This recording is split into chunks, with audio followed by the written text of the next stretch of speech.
അടിപൊളി lunch box recipe കണ്ടാലോ. സ്പീനച്ച് എടുത്തിട്ടുണ്ട് കേട്ടോ. ഇതിലേക്ക് ഒരു പച്ചമുളക് ചേർത്ത് കൊടുക്കാം. പിന്നീട് വേണ്ടത് ഒരു അല്ലി വെളുത്തുള്ളിയാണ് കേട്ടോ, അതും ചേർത്ത് കൊടുക്കാം.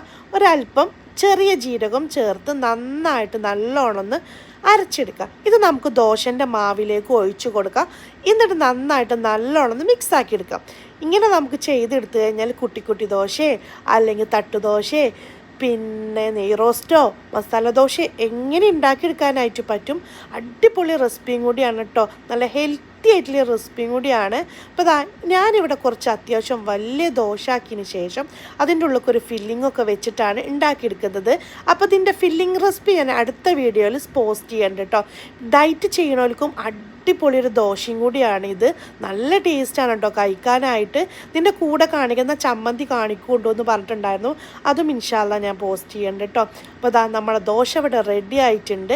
ഇനി എന്താ ലഞ്ച് ബോക്സൊക്കെ വെക്കാനേ ഉള്ളൂ. അപ്പോൾ നമ്മളെ ചാനൽ ഇഷ്ടപ്പെടുകയാണെന്നുണ്ടെങ്കിൽ നമ്മൾ ഒരുപാട് റെസിപ്പീസ് ഇതിൽ കാണിച്ചിട്ടുണ്ട്, എല്ലാവരും ഒന്ന് പോയി കാണണേ. ഇഷ്ടപ്പെട്ട് കഴിഞ്ഞാൽ കൂടെ കൂടിക്കൊള്ളുകൊണ്ട് കിച്ചൻ ഇതുവരെ സബ്സ്ക്രൈബ് ചെയ്യാതെയാണ് കാണുന്നത് വെച്ചാൽ എന്താണെങ്കിലും ഒന്ന് സബ്സ്ക്രൈബ് ചെയ്ത് സപ്പോർട്ട് ചെയ്യുകയും ചെയ്യുകൊണ്ടു.